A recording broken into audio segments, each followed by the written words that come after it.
All right, so we'll get started here. If you just joined us, please introduce yourself in the chat. Tell us your name and where you're from.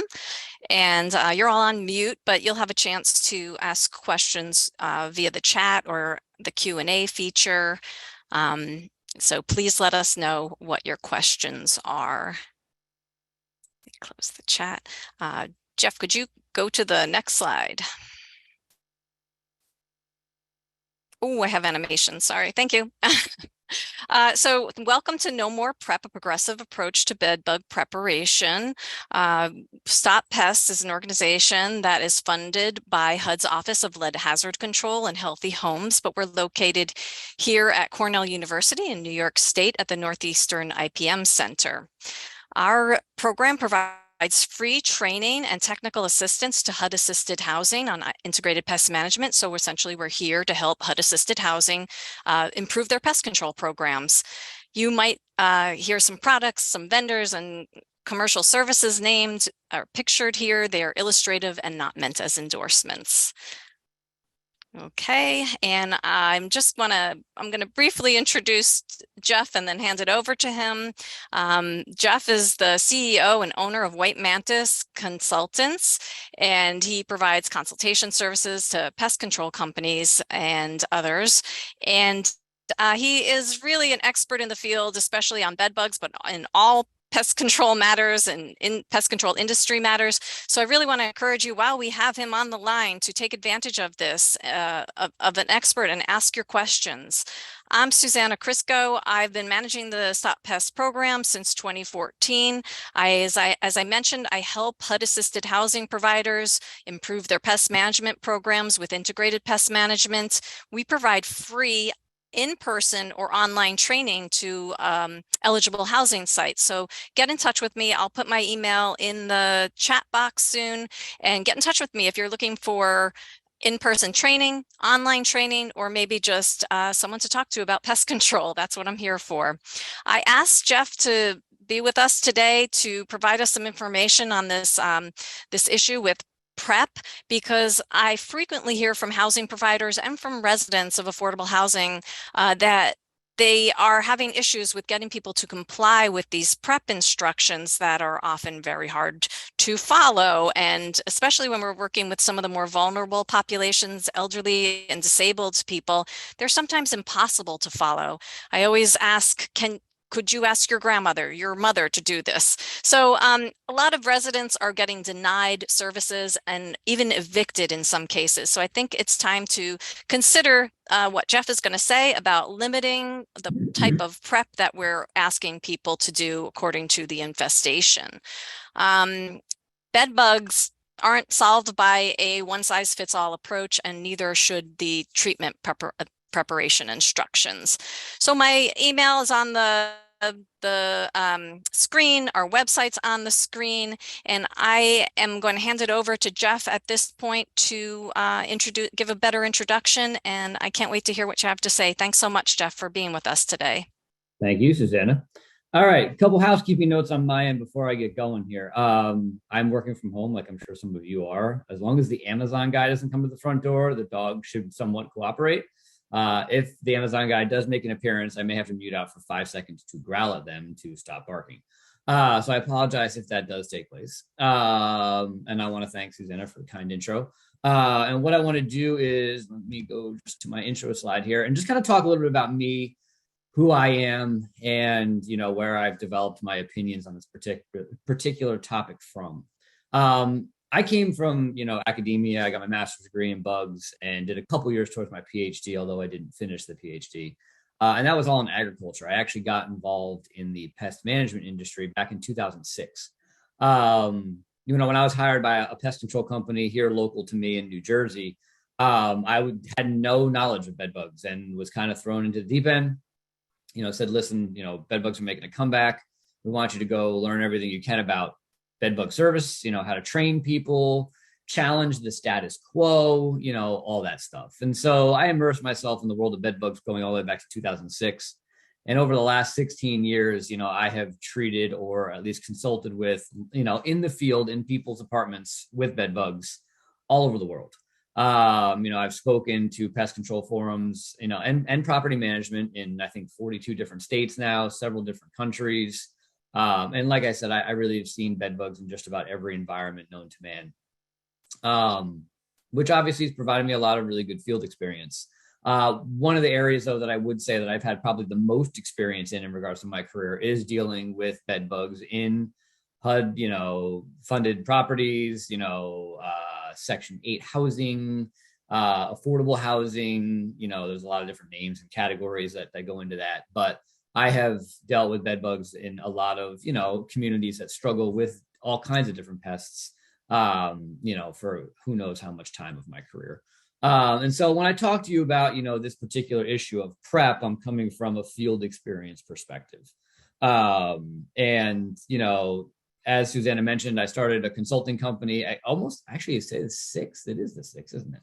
Let me check my phone. It is the sixth. Actually, I started the company literally a year ago today. And so that was, I moved away from product manufacturing and bed bug stuff related stuff into a consulting company. And as Susanna actually probably doesn't even know, I actually purchased a pest control company in the Philadelphia market about 4 weeks ago. And so that's very new. I always envisioned having a consulting company and a pest control company only because I can then go out in the field with the pest control company, learn all kinds of different new techniques and things and this, that, the other, and then come back and bring that information to the consulting side and consult with either individuals like you or pest control companies or whatever the case may be. And so that's kind of a quick overview of my history on this whole entire topic. As far as today is concerned, I'm going to give you a big picture view of bed bugs. I'm not just going to talk about prep. I think there's some other stuff we need to talk about building up to that topic, which will help you understand why when we talk about not requiring prep in 90% of apartments that are infested with bed bugs or more, you'll be able to make sense of why we can recommend those things. And so you can see I'm going to talk a little bit about COVID just to kind of set the table, where the bed bug issue is heading, inspection, monitor, and treatment. And then we'll talk a little bit about prep. And so this slide actually is a slide that I was going to save till the end. It is at the end. But as my 7th grade literature teacher taught me, tell them what you're going to tell them, and then tell them what you told them in terms of telling a story. And so this is literally my take-home points that are typically at the end of the presentation, but I wanted to just mention them right now, which is that, when we talk about bed bugs as a whole, I consult with a lot of companies, property management companies in buildings that they're running. I also serve as an expert witness on a lot of legal cases and, get to go into a lot of communities, evaluate them, determine what they're doing that's right, determine what they're doing that's wrong. And one of the biggest issues I see time and time again is that first bullet point. One of the biggest topics, in my opinion, that needs to be addressed, at ground level is the RFP or bid process. So many times I work with, property management companies that are in trouble because they've got, tons of bed bug infestations or whatever the case may be, and they've had that for years. And it all comes back to the providers that they're partnering with. They've got RFPs that are created that won't actually solve problems. They're going after low bid pest control companies because they're trying to fit their pest control within a budget. And they find themselves 6 years down the road with widespread bed bug issues and, a mountain to climb in front of them. And in my opinion, it all starts with making sure your RFP is structured so that you're actually, farming quality pest control providers in the area that are truly going to help you solve your problems. We're going to talk a little bit, like I said, in a second about prep, for the sake of prep, as I like to call it, which means that every unit is prepping no matter what. If a pest control provider comes in and asks you to do that, in my opinion, should be an orange flag. There's enough information out there now from a lot of different researchers that will talk about how prep for the sake of prep is not necessary in 90% of apartments. And we'll talk more about that. Hoarding and extreme clutter, there are no easy answers for. I know I'm going to get that probably in the Q&A section, which is I've got a tenant that's got, an apartment full of stuff to the point you can't even move in it. That does not make up most of your tenants, but you will have 1 or 2 to 5 or whatever within your building, depending on how big it is, where you will have this at play. in my opinion, this is something that you should be determining early on. If you're doing, random inspections of apartments throughout the history of the year, whatever the case may be, you should be able to identify these situations as they're building, and you need to address them before they get to that point. If you go into somebody's apartment and it is literally wall to wall clutter, I don't have any easy answers for you. And so we'll talk more about that as we go. Be able to identify clients that simply can't participate and provide help at some level. And provide them help at some level. Meaning that, I was just in a building out in the Midwest, literally, I think it was 3 weeks ago. And, we were going in and out of it. It was a senior living building, and I was doing a bed bug evaluation of the property. And, we went into so many units where you went and the person literally could hardly get off the couch because of their physical ailments. And then you had a provider coming in, a pest control provider that was like, oh, well, you need to move the beds away from the walls and you need to, empty your closets out. And this person, there was no chance that this was going to happen. And so you have to be prepared to be able to identify these individuals when they do pop up, and then hopefully be able to pursue some sort of help for them. I don't necessarily know that I have the answers in regards to exactly what that is, but you have to be able to pursue some sort of help. A 5 to 10% infestation level should be a warning that an entire building inspection may be necessary. And so as you evaluate your infestations, you're getting, let's say, calls for bed bugs. Let's say you have 100 units. If you're starting to push 8 to 10 active infestations at any given time, which is around 8 to 10% of 100 units, you need to start to think about doing a whole building inspection. One of the data pieces that we know from doing lots of bed bug work is that whatever number, if you're using a reactive protocol for bed bugs, which means that you are reacting to, meaning the way you're determining when you have a bed bug infestation is by somebody reporting it. There are typically 2 to 3 times the number of infestations that you know about present on the property. We're going to talk a little bit, especially in senior communities, how a lot of people don't react to bed bugs. And so they're not going to report the issues, not because they're trying to necessarily hide them, but because they simply don't know. And what that leads to is lots of infestations that don't get reported that you don't know about. So when you have 5 to 10% of the building reporting bed bugs, you need to consider a whole building inspection. You probably have way more in terms of the number of infestations than you think about. And lastly, before I get into the bulk of the presentation, when it comes to hiring a pest control provider, it can't just be tag you're it, which means that you have to play a role in managing not just bed bugs, all pests on the property. I've seen too many property management companies that hire X pest control company. They come in and they just say, all right, I hired you to be the expert. Go make my problems go away. And that is not an approach that's going to work, especially with bed bugs. You have to play a role. I'm not saying you need to go into the units and treat them for bed bugs, but you need to be working with the clients. You need to be working with the pest management company. And if you can get a community approach to this, where everybody is participating, you can truly start to make a difference. So let's jump into the presentation. Some of the stuff I'm going to talk about in the beginning, I'm probably going to kind of just burn through real quick, because I want to make sure we spend lots of time on the important topics. Obviously, bed bugs were a significant pest before World War II. We saw them more or less, disappear from developed countries, within 5 to 10 years of DDT being introduced back in the late 40s and early 50s.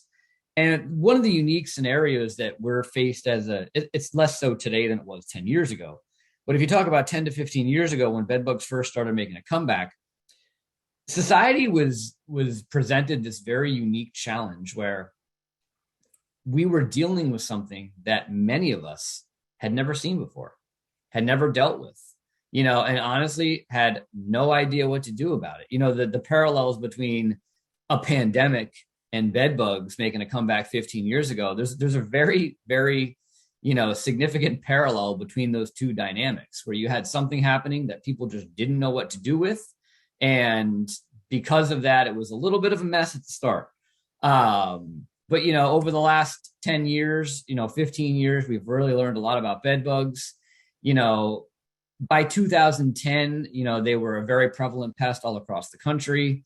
No one knows truly what caused the resurgence, but obviously they're back and here to stay. I'll talk a little bit about bed bugs and COVID in a second. When we talk about the spread of bed bugs are great hitchhikers. They're getting from one location to another, typically either on an infested belonging or potentially the person themselves. Infested furniture, in my opinion, is probably the most common way that bed bugs go from one location to another. People throw stuff out on the curb, or they sell stuff to antique stores. And, that's the opportunity for bed bugs then to make it into somebody's home. I'll talk a little bit more about hotels in a second. They get a lot of attention, but they aren't as common as you think. Funny story on that whole topic. I'm going to sit here and tell you that, hotels aren't as big of an issue as people think that they are. And I just got back from a trip to Seattle, literally on Saturday, where I found bed bugs in my hotel room last week. So just disregard that when I tell you about how hotels aren't too much of an issue. And then, although rare, you can pick up bed bugs in public settings. It's not something I would, caution people to and create a major issue about. But obviously, bed bugs do make it into public settings. When we talk about the biggest impact of bed bugs, it is absolutely in the multifamily housing industry, in my opinion. That's, of course, taking shelters and stuff like that out of the equation. We talk about your day in, day out, types of communities. Multifamily housing, to me, saw some of the most significant impacts of this pest. Some communities can have widespread issues. In that lawsuit that I'm consulting on right now, the way that I best describe the situation is that the property management company, in my opinion, just seemed to be asleep at the wheel.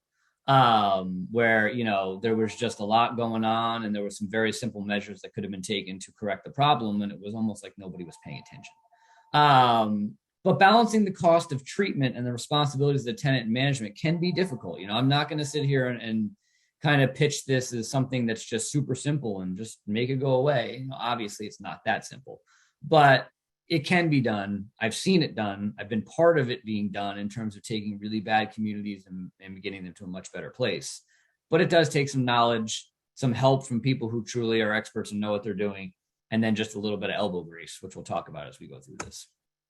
Hotels, we just talked about, not going to spend a lot of time. Obviously, you guys are all property managers, but I'm sure all of you travel, so I'm sure you're somewhat interested in the hotel topic.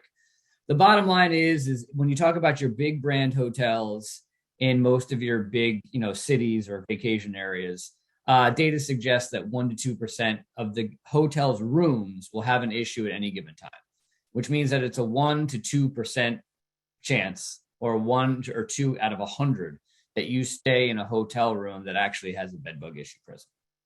And I can tell you that, although I just told you about my last week where I was in Seattle and encountered bed bugs in a room, that was probably only the third or fourth time it's happened to me. And I've probably stayed in hundreds of hotels over the last 15 years. So my own personal experience actually lines up with that data set. 1% to 2% is probably the right number. This gets a lot of attention, though, especially in the media. People get very upset when it happens and are very loud about encountering bed bugs in hotels, but it's not as common as the news and other sources would make you think. Offices, we were dealing with a lot of offices with bed bugs prior to COVID. COVID kind of changed that dynamic. Obviously, the entire office dynamic has changed, where, a lot of people working from home. We would see bed bugs. Probably the biggest area we would see bed bugs, especially here in the New Jersey, New York, Pennsylvania market, was in call centers.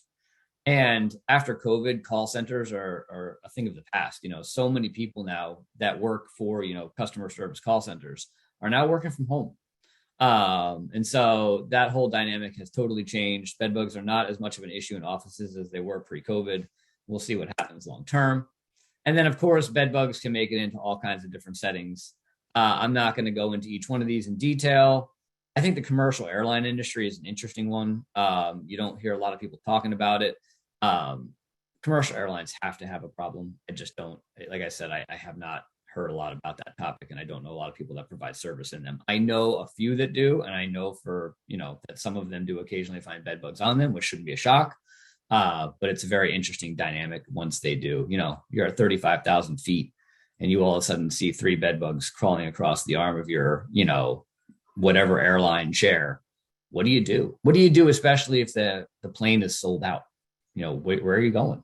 What's going to happen?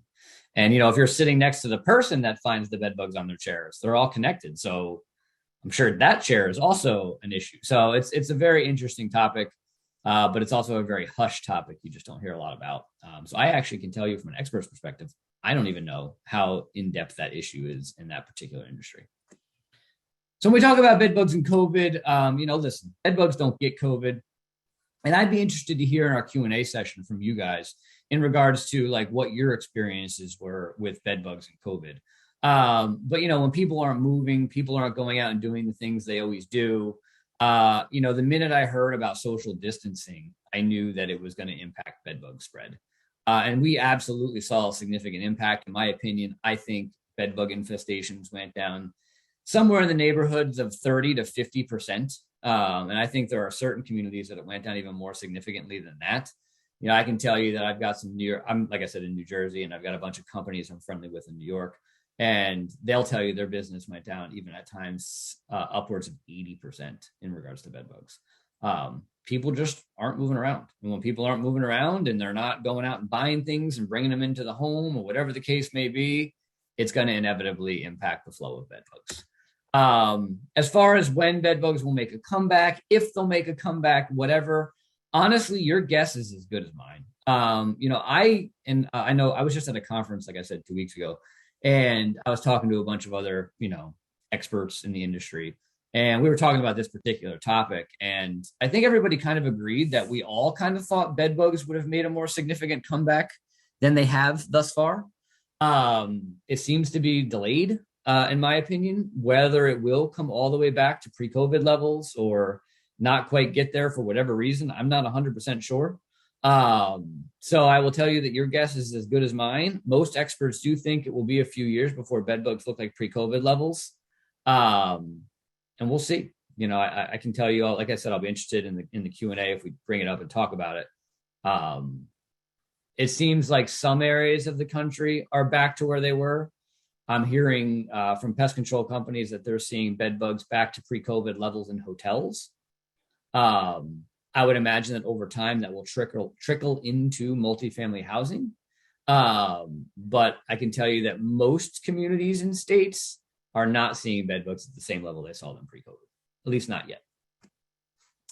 But what we do know about bed bugs is they are a significant issue in affordable housing. Rutgers surveyed almost 2,400 apartments in North Jersey and found that the buildings ranged anywhere from 3 to 30% infested. And the average was 12.3% of apartments in these buildings were impacted by bed bugs. And that's a pretty significant number if you think about it. That's 12 out of every 100 apartments within a lot of these affordable housing communities that had bed bug issues. And that's a lot. And like I said, that's well above the 5 to 10% I talked about in my second slide or whatever it was, where a whole building inspection should be conducted. And so, interesting data, but this just shows you the extent of the issue in affordable housing communities. But I can also tell you that I've been in other communities where there aren't significant issues. I went into a building just outside of New York in Jersey City, or just north of Jersey City and New Jersey. And I can tell you that I went through that community and I think we had less than a 3% infestation rate. Literally in a community of hundreds of apartments, we only found like 3 or 4 that had bed bugs. And so you can have good stories. You can have communities that don't have widespread issues, but they also can get, out of control at times. And typically when I go into a building that is having widespread issues, the issue is silence. And what that means is that you have lots of people living within the community that aren't reporting the problem. This is an image of an elderly gentleman we dealt with right here in Trenton, New Jersey. The only reason we found out there were bed bugs in his apartment is because one of the neighbors found a bed bug or saw a bed bug walking on the outside of his front door. And so they told the management company called us to go in and treat the unit. And we literally found tens of thousands of bed bugs inside of his apartment. That image right there, that circle, is all bed bug spotting on the collar of a shirt. And I can tell you that, I've seen this story play out more times than I can count. And in high-rise senior living buildings, there's research out there that has shown that over 70% of residents are unaware that they have bed bugs. And that's why I talked about earlier. And so this to me is, we'll flag this slide. This is one of the most important slides and important points of this entire presentation, which is that you're going to have a certain percent or number of residents within your community that are going to have really bad bed bug problems, and they aren't going to say anything. And if you're just taking a reactive approach to bed bug control on your property, which means you're not doing any proactive inspections, you're just waiting for people to report the problem. When you take that approach, there's typically 2 to 3 times the number of infestations on your property than what you know about.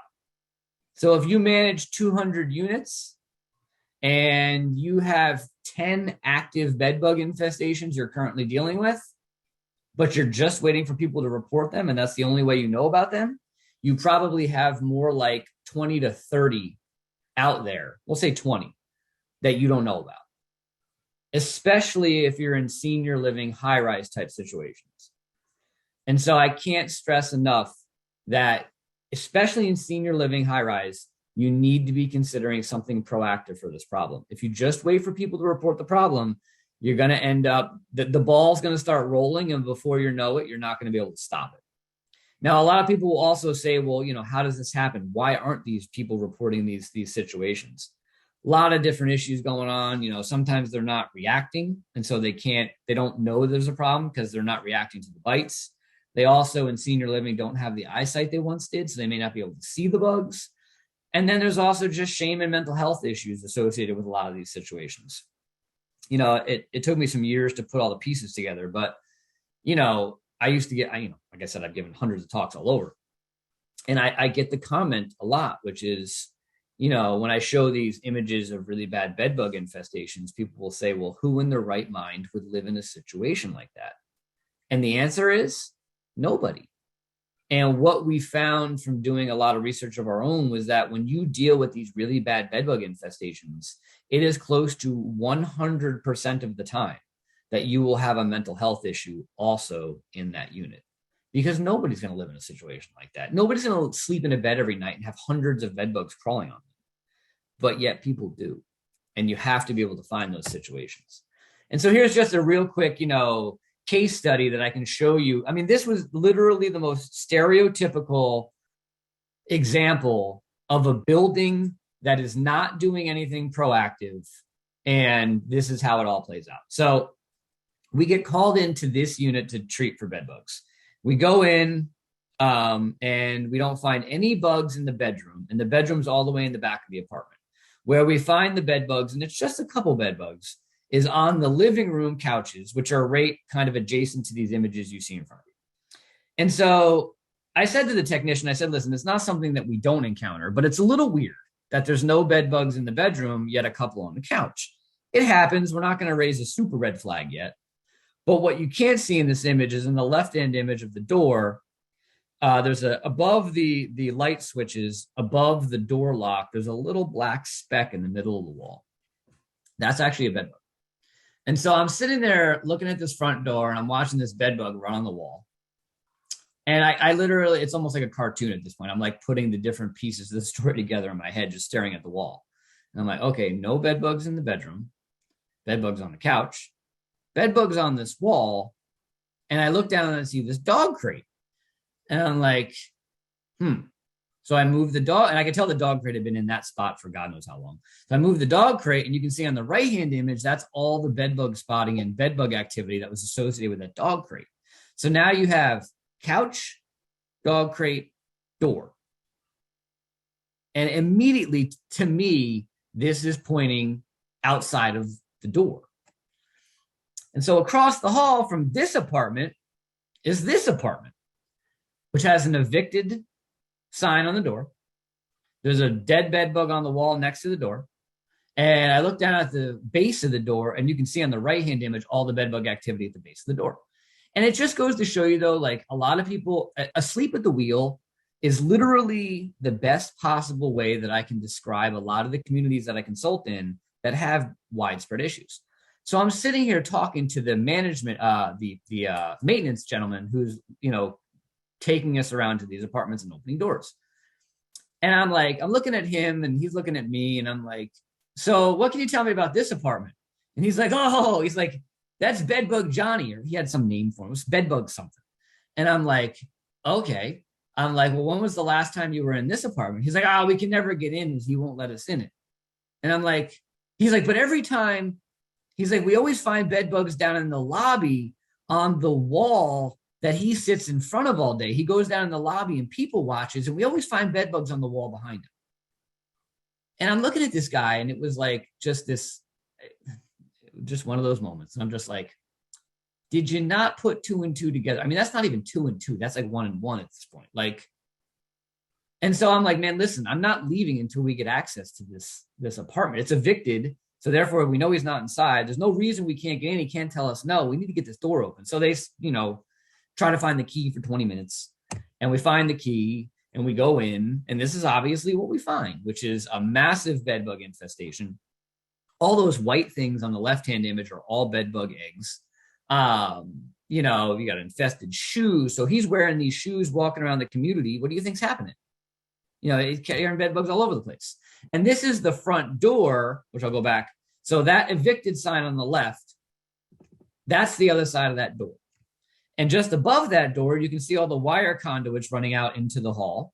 Those all have bed bugs all crusted around them. And we know they were walking out the front door. And so this is the type of thing that I keep trying to stress to people.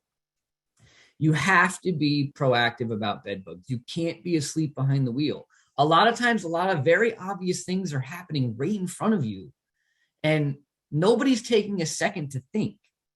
And I'm looking at this maintenance guy having this conversation with him out in the hall, and he's going on about how bedbug Johnny drops bedbugs all in the lobby, yet we've never thought to push inside of his apartment, especially when we got a call for bedbugs across the hall. And it's just, you have these moments doing bedbug work and consulting like I do, where you just kind of listen to things sometimes and just shake your head. But you can't fall asleep behind the wheel. You have to be thinking, and you have to be a little bit proactive when it comes to this particular problem. And so this is the life cycle of bed bugs. I'm not going to sit here and tell you about bed bugs and all the different stages.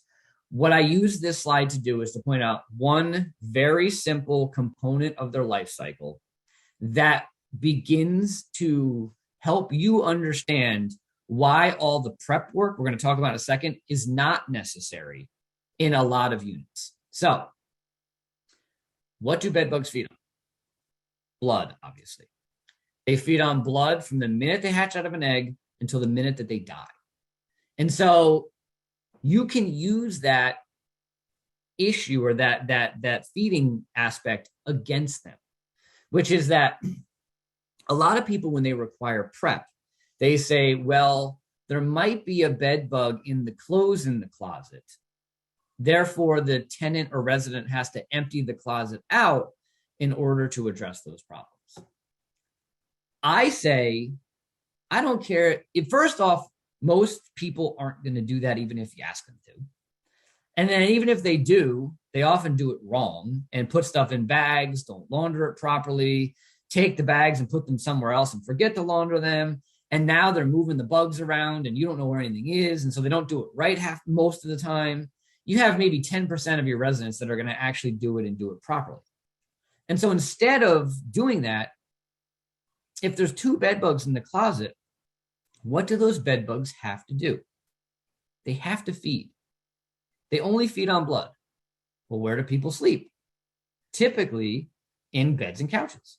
And so they have to come out of those closets. They have to come out of those hard to reach areas and work their way back to the beds and couches. And so we'll talk a little bit more in a second about ways that you can address those dynamics. But this kind of starts to create the backbone of why, when we get to prep, we'll start talking about why you have to do certain things, but why you don't have to do most things. Couple fun facts. I'm just going to quickly go through this. Egg to adult takes 60 days at 64 degrees and only 14 days at 82 degrees. This was a lab study done many, many years ago. So don't hold those numbers, like that's the definitive rule. Just know that when it's warmer out, they reproduce faster. And maybe more importantly, they move around much more readily. Females can lay 1 to 3 eggs a day. The eggs hatch in 7 to 10 days, no matter what. We talked about blood being the only food source. One good important point, though, I want to mention real quick is that it is impossible to say how long an infestation has been present. Whether it's a property management company, whether it's an individual homeowner, I get the question all the time, how long has this problem been here for? I can't answer that question. I have no idea what was introduced in the first place. If 200 bugs were introduced on a couch, it takes a much shorter time to get to 500 than if 5 bugs were introduced on a couch. And so there's just no way to answer that. Just keep that in mind as you go through dealing with this issue. When we talk about the signs and symptoms of bed bugs, obviously these are all the common things, which is bed bug spotting, the bugs themselves, eggs, cast skins, which are when they grow, they shed their skin and it looks like a little shed bed bug. Bites can provide clues, but aren't definitive. Never identify an infestation based upon bite symptoms. And so here's a couple quick facts on bites. Not everyone reacts. About 30% of the normal population does not react to bed bugs. Seniors often don't react at all. In fact, in my experiences, I feel that seniors more often don't react than do. Those that react can react very differently. It's easy to confuse these reactions with other things. And so the bottom line is listen, if I have somebody come to me and they say, listen, Jeff, I've got a bunch of bites that are showing up in rows and clusters, which is common with bed bugs, on my arms, shoulder, neck, and face, I'm saying, all right, that's a warning sign of bed bugs. We probably need to do an inspection. I'm not going to tell you have bed bugs, but I'm going to say it sounds suspicious. Let's get a bed bug inspection conducted.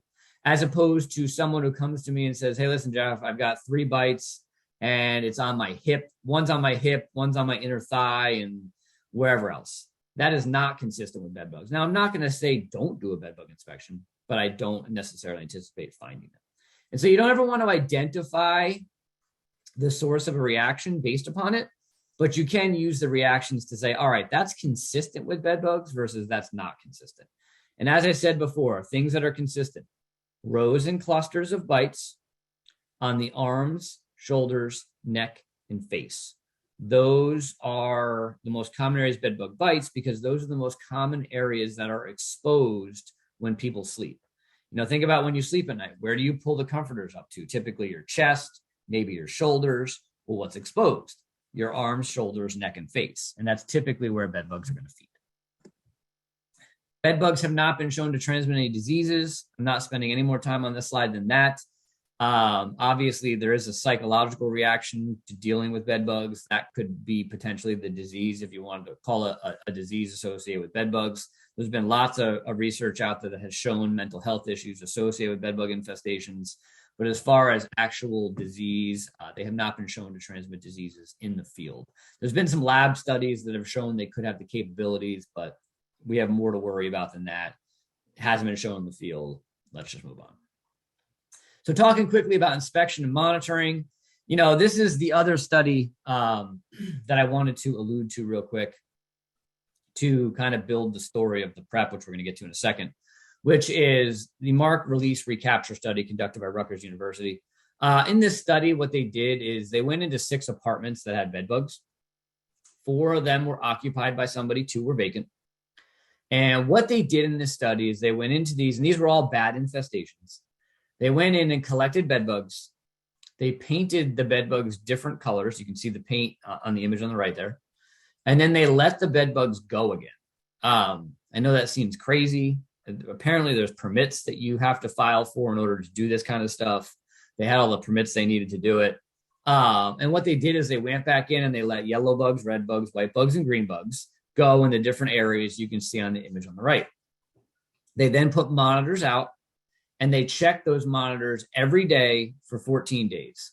And what they wanted to do is they wanted to show how bed bugs were moving through the environment by where they would pick them up in the monitors over time. And what they found was that within 24 hours, they would already find bed bugs in rooms other than where they were released. Within 14 days, they were obviously found in almost every room in the apartment.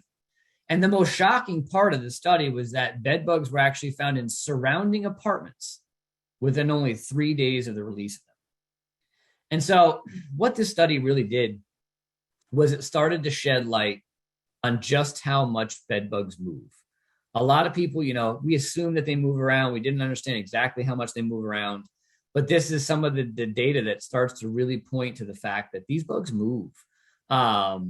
which kind of starts to feed into why we'll get into prep in a second, why it may not be as necessary as some people, because even though they might be in hard to reach areas, they're typically going to move out of those hard to reach areas. And you want to address them when they're moving, which we'll talk about in a second.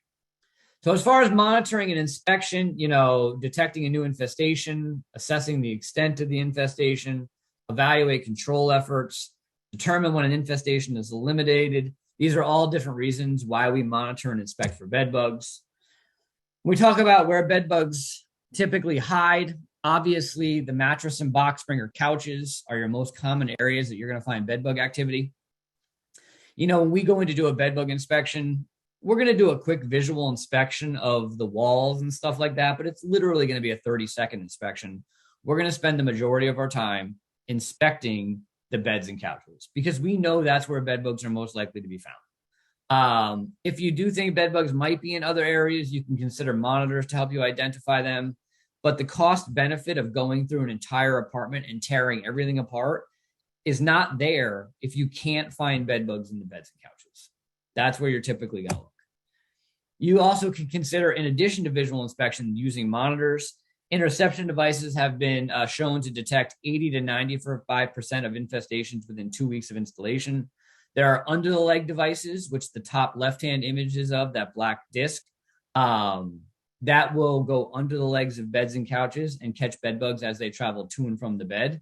There are also standalone devices, which are the other two, which means they don't go under the leg of a bed or a couch, but you may be best suited putting them next to a leg or a bed or a couch. And so there are two different types of interception devices out there. You actually, this particular one, you can use an attractant with. We know that particular attractant mimics sweat. And you can take that attractant, put it in the monitor, put it down on the floor underneath the bed, and it will capture bed bugs as they move around. Just a quick disclaimer, I actually designed those couple you see on the screen there, as well as actually those as well.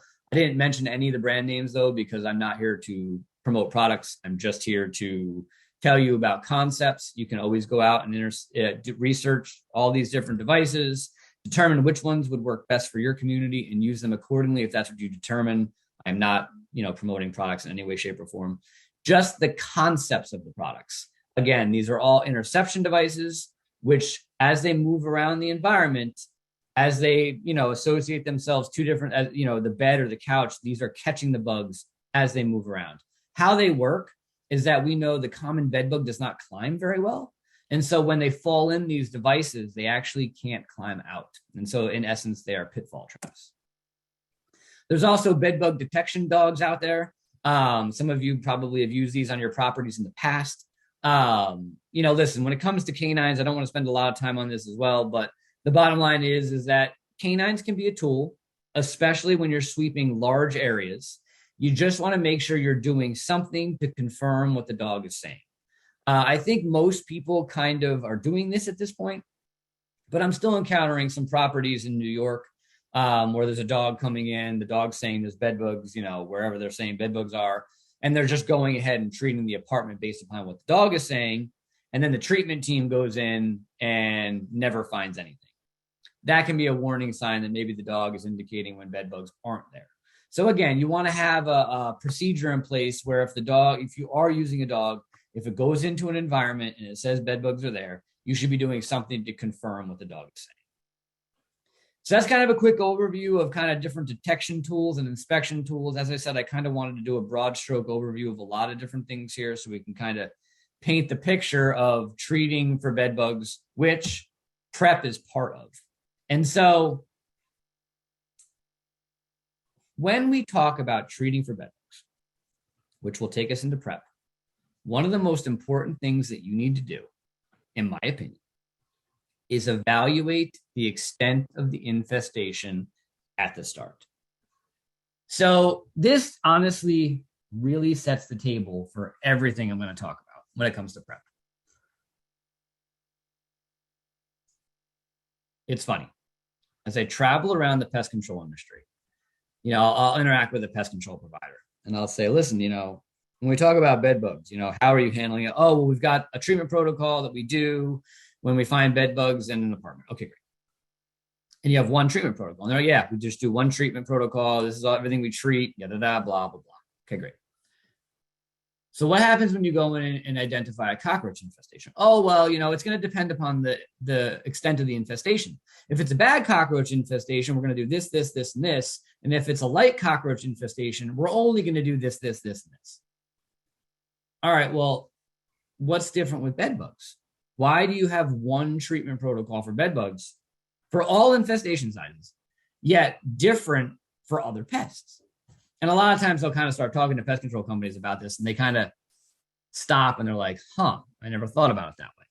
And so this is a very simple concept. Deanie Miller from Virginia Tech, I know, is talking a lot about it. There's a lot of other researchers out there right now that are talking a lot about it.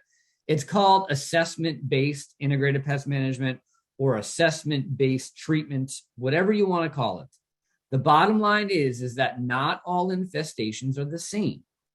If you go in and identify a low-level bedbug infestation, which in our work we categorize as 20 bedbugs or less, you shouldn't need to do as much to solve that problem as a high-level bedbug infestation where you have 100 bugs or more. And the percentages that you see on this slide are the percent of time that you will encounter infestations of those sizes. Now, the 70, 20, 10 percentages, so 70% of what you encounter is a low level, 20% is a moderate, and 10% is a high. And this kind of goes across communities. That's data that we collected through hundreds and hundreds of apartments. Rutgers University replicated a very similar evaluation. And in theirs of thousands of apartments, they found 65, 20, 15. It was something that was very similar is what I'm trying to say.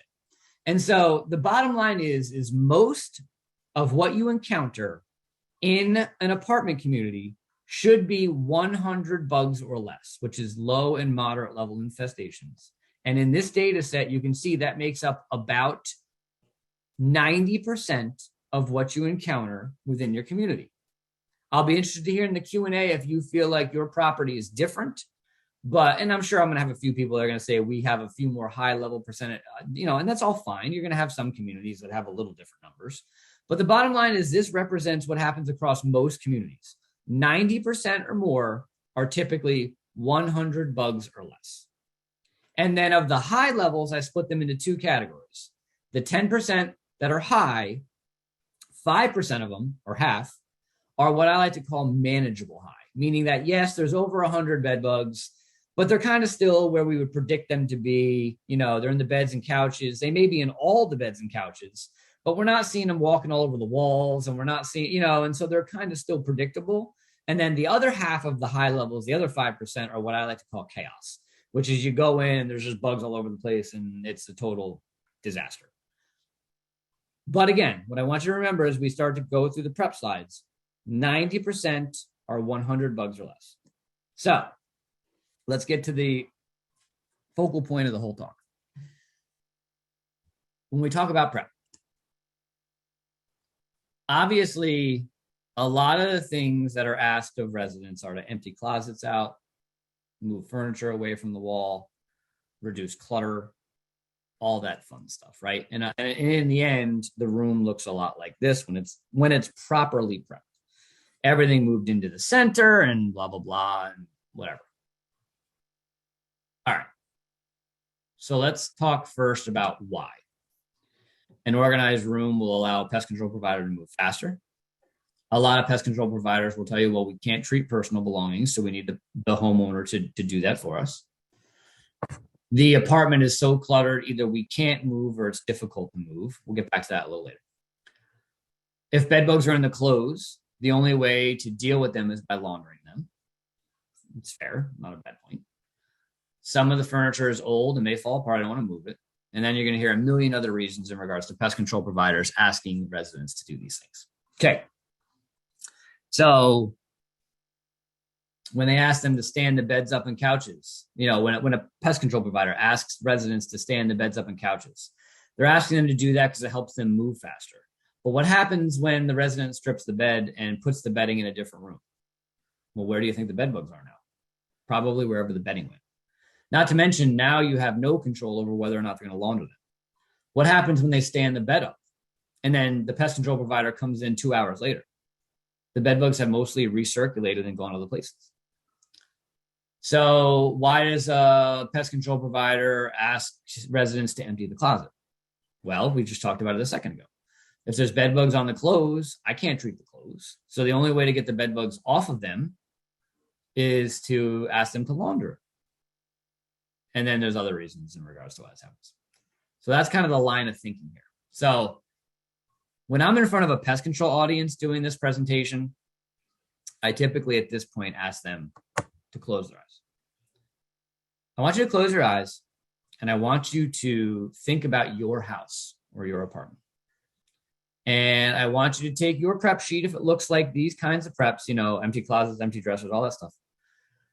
And I want you to think about how long it would take you in your life to do all those things and how you feel about it. And most guys will chuckle, or people will chuckle in the audience and say, yeah, it'd be pretty tough and take, Well, I can tell you from my own experiences. Now, I didn't have bed bugs, but we had to install wood floors in my upstairs in my house. I'm sitting in my house right now. It's just your average 2-story colonial. It's not anything crazy, typical like 3-bedroom upstairs, whatever it is. And we were going to install wood floors. And in order to do that, we had to empty all the closets and dressers out. And we had to move everything around. Very similar to a bed bug prep. And I got 2 little kids. I got a 10 and a 12-year-old, nothing crazy though. 2 days. It took me and my wife 2 days to do everything that would be on a typical bed bug prep sheet. Think about that. Now, let's get deeper into this topic. Let's go back. So, when we look at the infestation spreads, low and moderate, 90% of what you deal with.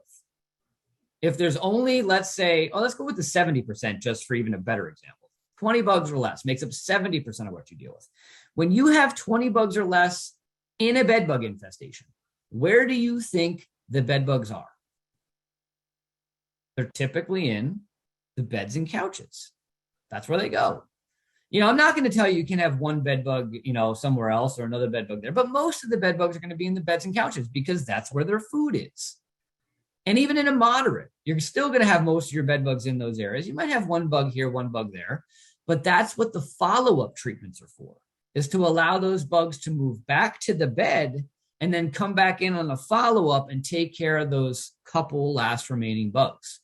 So all that prep work, emptying all the dressers out, emptying all the closets out, and the 2 days or whatever it is of hell that you make a resident go through, right? And then even when they do it, and I didn't put it in this presentation, I should have.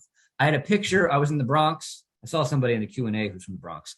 I was in the Bronx just a couple weeks ago, and we went into a resident that had done all the prep work. They had moved everything into the center of the room, just like this image. And it literally was over my head in regards to the amount of stuff that was in the middle of this room. And you barely had enough room to move around the stuff to even access the walls. And all the stuff was now on top of all the couches, which was what we had to treat. And so I looked at the pest control guys I was with and I was like, now what? And they were like, I don't know. And so going back to this again, most of the infestations you encounter, 90% are 100 bugs or less. The bugs in those infestations are mostly going to be in the beds and couches. So after you had the residents do all that stuff, how much did it really impact the efficacy of the treatment when all the stuff was in the beds or the couches in the first place? And what we quickly found from doing this approach, and now me speaking about this approach for 15 years all over the country, is that in most infestations, all that prep work is actually just making your life more difficult rather than helping in any way, shape, or form with the treatment. Because 90% of what you deal with is 100 bugs or less. In those infestations, most of the bugs are in the beds and couches, and emptying all those dressers and closets out isn't doing anything anyway. And in fact, it might actually be making your life harder, because if there's 1 or 2 bugs on the clothes, and let's say they put them in a bag, most of the time they're not going to probably properly deal with them. And so now what have they done? They've actually protected the bugs from the treatment because now they're in a safe little bag. And we've actually seen this happen too, where people strip the beds like a pest control company tells them. They put all the bedding into a bag, they seal the bag up, they set it aside, and we come in to treat, and the bugs are all in the bag. We don't know where the bag is. And the minute we leave, what did the resident do? They took the bedding back out of the bag and they put it back on the bed. They literally were protecting the bed bugs from our treatment by doing this. And so the bottom line here is prep is not all or nothing. Evaluate the situation and where bed bugs are being found, and then make targeted recommendations. Now, the other thing I don't want you to do, though, with this presentation is I don't want you to walk out of this and say, Jeff White told me we never have to prep. That is not what I'm saying. What I'm saying is you should assess the infestation first and then make recommendations based upon what you're seeing. If I go into an apartment and there's 8 million bed bugs and there's lots of clutter and the bugs are in everything, now, unfortunately, you're going to have the resident help you in some way, shape, or form. If I go in and it's a moderate level infestation, let's say 90 bed bugs in the beds and couches, but I'm seeing evidence around this particular closet, which is suggesting that there might be more than just a couple bed bugs in this closet, I'm going to ask them to empty that one closet out, not all the closets, just that one. And so targeted preps. And then what will happen is as you start to build, and I want to skip to a couple slides. Hold on a second. Now, if I'm installing interception devices and I'm installing encasements onto the bed itself, what that's going to do is as the bugs come back to the bed, if those devices in the top right are under the legs of the bed, they're catching the bugs as they travel back to the bed. So if there was one or two bugs in the closet, those devices are helping me capture them. If they get back to the bed and there are encasements on the bed, they're going to be stuck to the outside of the encasements. And that will help me see them and address them on future follow-ups. And so the bottom line here is that Rutgers has actually shown in research in a study of 114 bedbug infested apartments. Most of these were in affordable housing buildings. They solved 95% of the infestations with absolutely no involvement by the tenant. And so this can be done. Not only has Rutgers done it in affordable housing buildings in northern New Jersey, in some of the, tougher communities you could ever deal with. I've also trained pest control providers all over the world that have adopted this approach, implemented it, and made it work. Now, I will tell you that even still, there's tons of pest control providers out here that don't do this, that are still requiring all the prep. But if you look around, you can find providers typically in your area that will implement we'll call it a limited prep approach. Not no prep. No prep's a bad name. A lot of companies use it. It drives me crazy. It's really, in my opinion, limited prep, targeted prep, a million different words you could use. But the bottom line is you're not requiring everybody to do everything just because. So real quick, because I want to make sure we have enough time for a question and answer, and we're kind of getting to the tail end of things anyway. When we talk about treating for bed bugs, there's lots of different options out there. There's no one way to treat a bed bug infestation. There are liquid residuals that you can implement. Pesticides, basically liquid pesticides. You don't want to see a company relying on just one product, but the bottom line is pesticides do play a role in treating for bed bugs. And so there's nothing wrong with using them. Dusts are probably the more important aspect of bed bug treatment, which is applying dust to cracks and crevices. That's a great way to treat cracks and crevices where bed bugs are hiding.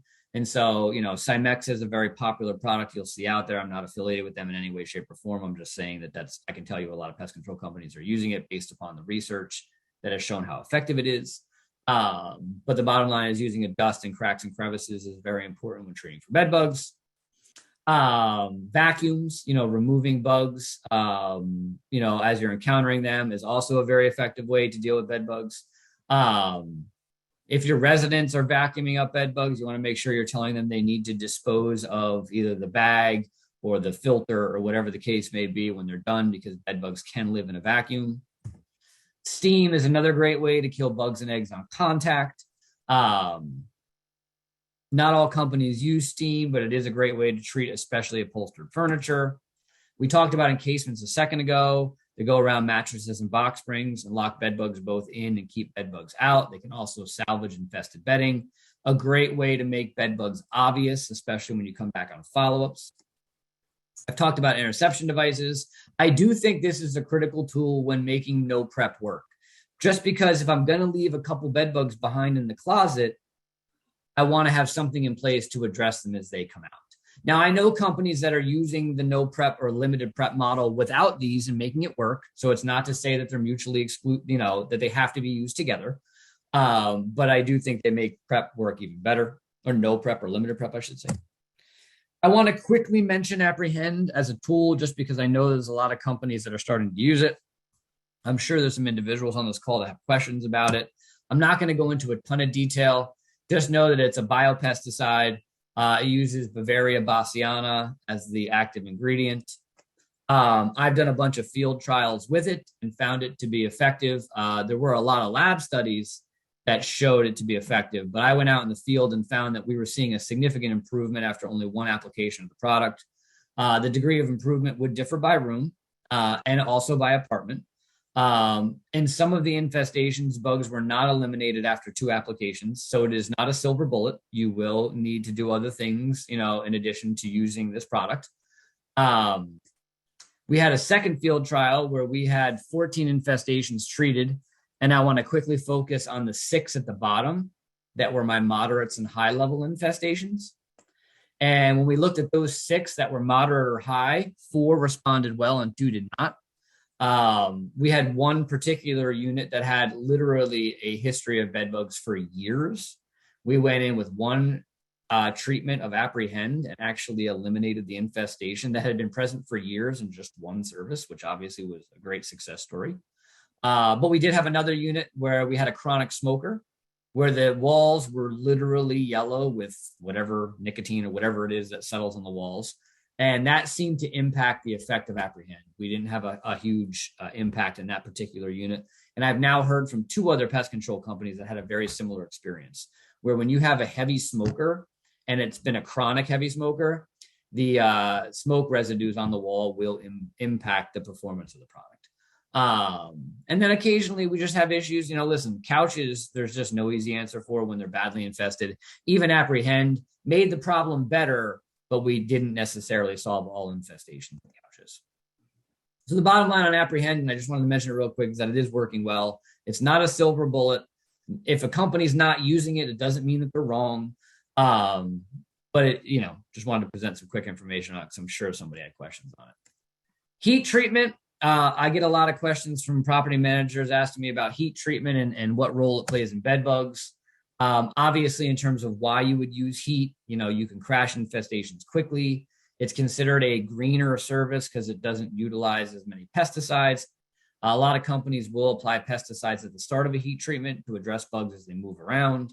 The issues with heat is that it can be a more expensive service, especially when you get into big cities. It can be very difficult to deal with in terms of operational challenges. If your provider is using heat and you have an apartment on the 17th floor, that can provide some challenges. And the bottom line is with heat, it's just something that, it just tends to be more expensive. In conclusion about heat, just know that, it's funny, it's still to this day, one of the most popular questions I get is, Jeff, what are your thoughts on heat versus a more traditional approach using pesticides? And the answer to that is they're both going to solve problems. It's just a matter of what you want to use and when. If you want to go with a greener service and heat and heat can be more of a one and done approach, it's fine. It's going to cost you more money. I think a more traditional approach can be just as effective and cost you less money. So I myself, I just mentioned at the beginning, we just bought a pest control company down in the Philadelphia market, and I can tell you that we won't be using heat. I'd rather just do a traditional approach. I think it's just as effective. It just takes a little more time, and I think it makes more sense. It's really just a matter of what you want as a company. And so in conclusion, and then we can take some questions. We got a good 10 minutes here left. I went through all the different points on this slide at the start. I'm not going to go through everyone slowly like I did at the start. It just, again, comes back to some very big picture points here, which is, again, if you shop for low bid pest control, you are going to get what you pay for. And, a lot of people, instead of doing what's right for the community and what needs to be done to solve problems, they decide they're actually going to take the approach of fitting their pest control into a budget. And typically, when that happens, bad things happen long term. So make sure your RFP is structured to actually be farming companies and an approach that are going to truly make a difference long term. We talked about prep for the sake of prep. In my opinion, it should be an orange flag for property management companies. If a company comes in, a pest control provider, and says, listen, these are all the preps that we're doing. Every resident has to do them. And we're not going to service the resident unless they do them. That is a problem, in my opinion. What does not servicing do? All it does is allow the bugs more time to reproduce and spread. It's not solving any problems. I don't understand the approach. I never have. And so the bottom line is when they say that you have to do all these preps and we're not going to service unless they do, it should be a major warning about that particular provider. I talked about hoarding and extreme clutter. That's something I don't have any easy answers for. My answer to you is to identify it as early on as possible and try to work with the client in regards to not allowing that to happen. I'm going to skip around here. Yeah, and I mean, listen, I'm just going to go down to the bottom one, which is that, listen, when we talk about bed bug management across communities, it cannot be a tag your it approach, meaning you hire the pest control provider. It's now their responsibility to solve the problem, and that's it. You have to play a role in this. I'm not saying it has to be a significant role. I'm not asking you to go in and crawl around the floor and solve bed bug problems like, I might do or whatever the case may be, but you also just can't wash your hands clean of the problem. You're going to have to help me deal with the resident. You're going to have to answer some questions here and there. We may have to find help for this resident if they can't do what we do need them to do because we found evidence in the closet and they need to empty the closet out. And now we need help. So listen, this was just a quick summary slide, just going through what I'd already talked about. I'm not going to go through each individual point. What I do want to point out is if anybody has any questions moving forward that they think of, jeff.white@whitemantis.net is my email address. I am more than happy to help anyone out at any time for any reason, whether it's evaluate RFPs or whatever the case may be. I'd be happy to help anyone. Miss Susanna, I am done. I don't know if you want a quarterback Q&A or who wants to quarterback. Well, thank you so much, Jeff. Well, Ruth has been diligently keeping track of the questions for us, so I'm going to hand it over to Ruth. That was really enlightening presentation and a lot of good, nice comments. Ruth, when you're done, I have a couple notes of actual questions that I wanted to ask too, if we have time. So I'll hand it over to Ruth. Thanks, Ruth, for monitoring the chat. Sure, no problem. So I'll just start with one of the first questions we got. So Harry is asking for suggestions on how to get apartment managers/owners to communicate, educate tenants, new tenants, etc., about bed bugs, such as don't bring in used furniture, etc. Yeah, I mean, just saying, don't bring in used furniture is hard. I mean, that's life. A lot of our residents can't, just buy new furniture. And so I worked with a property in Trenton once that actually, where they were running into their issues was actually at night. So a lot of people would start bringing in all these used furniture and things at night. And so what they did is they closed all the, whatever within fire code, I can't answer all those questions. But the bottom line is all of the residents would come in and out of one door at night. The security guard at that door would then take note if anybody brought in furniture and whether they could tell them to please stop, let's not bring that furniture in tonight, or if they just insisted on bringing it in, the security guard in every building always knows everybody within the building. And so what they would do is they'd write down Mrs. Johnson, room 627, couch. And then the next day, the property management company would go out and knock on Miss Johnson's door and say, listen, Miss Johnson, we know you brought a couch in yesterday. Can we please come in and have our pest control providers inspect it real quick and make sure there's no issues with it? And so instead of saying no used furniture, they had a policy in place to address the used furniture. As far as the, new move-ins and stuff like that, I've seen crazy stuff. I've seen some properties that will literally heat treat all of a new tenant's furniture prior to move-in. I have no idea what that would cost, but they did it. I think that's a bit overly aggressive, but I do think you want to provide some information, ask some questions, and listen, it never hurts to go in and do an inspection after somebody moves in just to make sure nothing was introduced. Right. I have one bit to add. We have a lot of resources for working with residents on the stoppest.org website. And from a presentation a couple weeks ago with Steve Kells, we learned that education, having a live education session for residents is really important periodically, but it doesn't last. So he showed us this big uptick in people wanting an inspection after they did a program for residents, but then it dropped right back down to normal levels. So people forget. So having something pretty regularly, informing residents, talking to residents in person is important. Right. Yeah, I agree. I agree. It's that's an interesting topic. Just real quick, and we'll take the next question. I think Rutgers actually found some mixed results on educational sessions where I totally agree it's something you should do periodically. It can't hurt, right? But a lot of times the people that attend those sessions aren't the people that are harboring lots of bed bugs inside their apartments. And that's where the problem really lies, is that usually the people that are proactive about it and want information aren't your problem children. But again, I still recommend it and agree you should do it. So here's another question. How are treatments typically paid for in senior living buildings or other low-income apartments? Yeah, I'm sure Susanna has some commentary on that. Usually within, different buildings I've worked in, the management company is the one paying for the services. There may be certain things in their contract that says, and I know New York did something like this, where if it takes more than, let's say, 2 or 3 treatments, then maybe they have the opportunity to work with the resident about some sort of, but I mean, a lot of times they're in an affordable housing situation, so they're not going to have the money to do that. There is an interesting program in Pennsylvania that I highly recommend that if anybody's interested in it, you look into. It's going to take political movement, but Dion Lerman at Penn State University, he works in their extension department. There's actually a program in the Philadelphia market where some pest services, not just bed bugs, are actually being paid, I believe, through Medicaid. Where if they can show that as part of, because listen, a lot of negative health impacts come from dealing with rodents and cockroaches and bed bugs. And so there's actually, again, I'm not the one to comment on exactly how it was structured, why, and the wording behind it. But I can tell you that there is a program in place in Philadelphia that I'm actually dealing with from the pest control side of things, where there is programs being paid through insurance. Especially in regards to people with asthma. Yes. Bed bugs are a little trickier though. Well, I lost my thought. Hopefully it comes back. Okay, well, you're gathering your thought. Let's move on to some more questions. Okay. So somebody was asking, and I'm not sure exactly where this was referred to in the presentation, but do they need to wash all of their clothes when they're asked to wash? No, it just depends. Again, I can't say definitively to anything, because in the end, you have to listen to what your pest control provider is saying.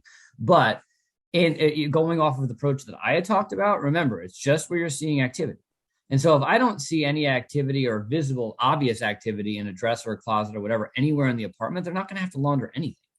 It's just a matter. But if I find all, hundreds of bed bugs around a particular dresser, I might ask them to launder the clothes in that particular dresser. So it's just going to be where I'm noting the activity. Okay. Oh, Ruth, excuse me. I'm sorry.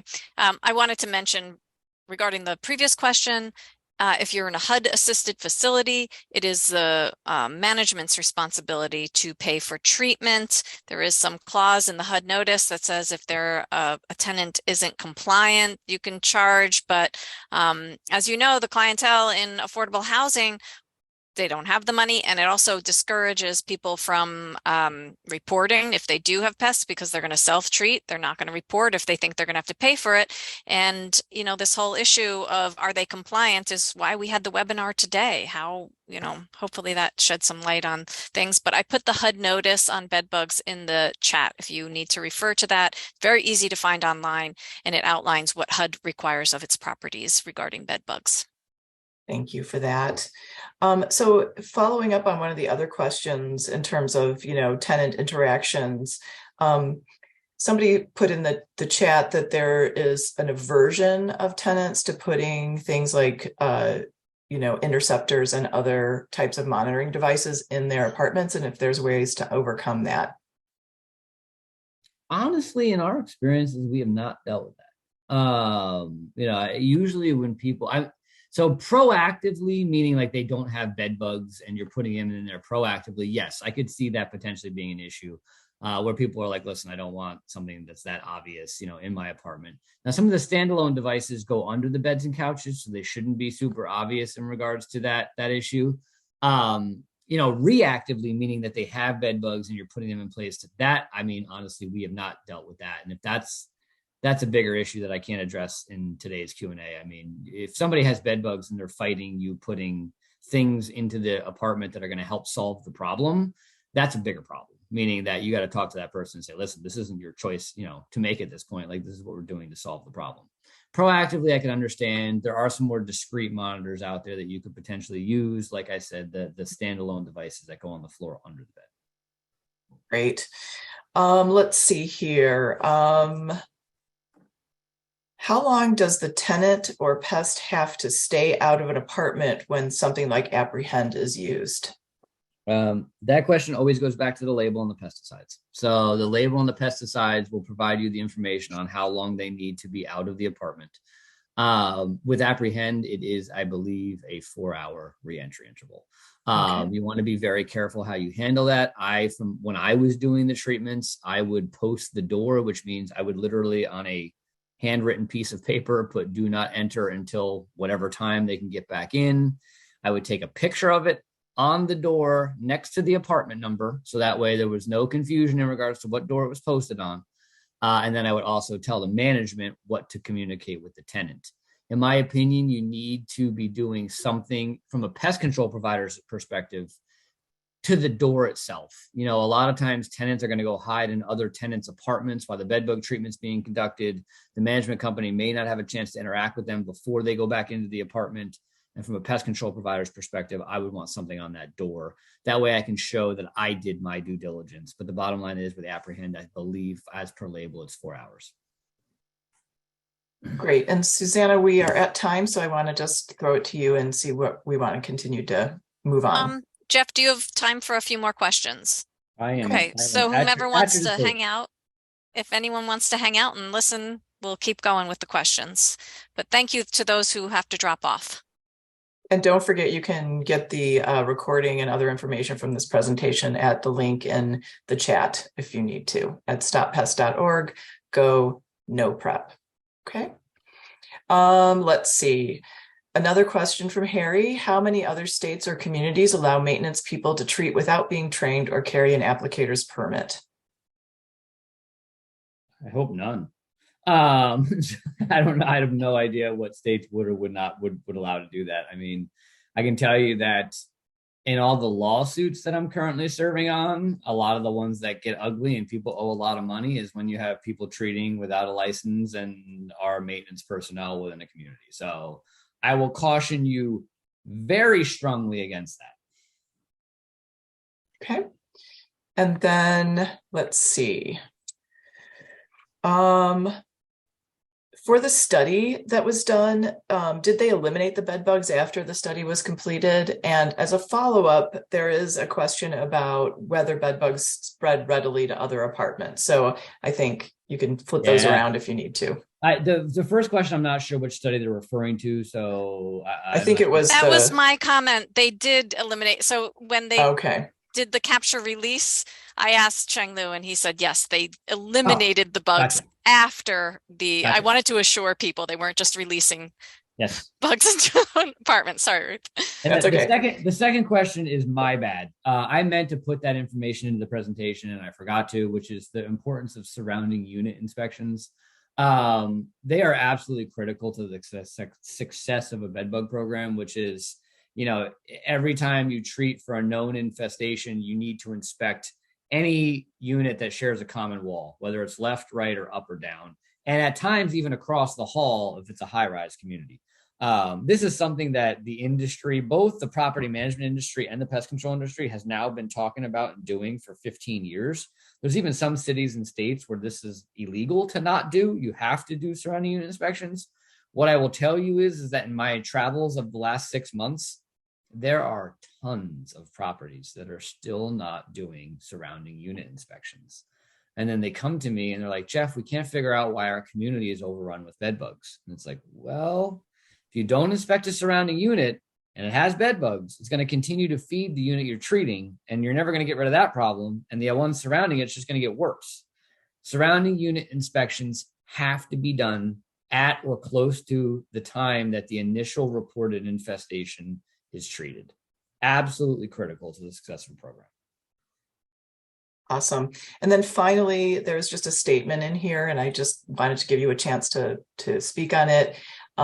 It's by Sam Bricks, and it says that I think the role of property management must be significant in management of the problem. Yeah, I mean, like I said, I heard a speaker speak, maybe it was actually from the New Jersey Apartment Association, talk about a three-pronged stool approach, which is that, if you have a three-pronged stool and any one of the legs is taken away, the stool falls over. And the three prongs are the tenant, the property management, and the pest control company. If any one of those groups is not participating, the program is going to end up failing. It's just inevitable. And so, I don't want to make it any more one person's, responsibility than another. I think all are equally responsible. I think the pest control company is responsible for delivering quality pest control because that's what they've been brought in to do. I think that the property management company is responsible for providing a safe and healthy living environment to the resident. And that's what they're responsible to do. And obviously the tenant needs to be making sure they're doing their end of the bargain as well, in terms of not being uncooperative and doing what they're asked to be done. So if you have those three things going, though, you should be able to get rid of bed bugs and manage them accordingly. I think that's a really great place to sort of end the Q&A. And Susanna, I'll just throw it back over to you. Thanks so much, Jeffrey. Nope. Okay, I was trying to quickly answer some questions in the chat. I know that there are some outstanding questions, and I've shared my email, Harry, and also Francis. You have some unanswered questions. Please get in touch with me, or I'll seek you out. But I want to just say thank you so much to Jeff. This was really great. We're going to have the recording up and use this training for many years to come, I'm sure. And I invite you all to check out the StopPest.org website and stay in touch with us. And again, thank you so much. If you have outstanding questions, I will be checking out the chat and the Q&A after the webinar and getting back to you. Thanks for having me, everybody. All right. Thanks, guys. Thanks, Jeff. Yep. Talk soon.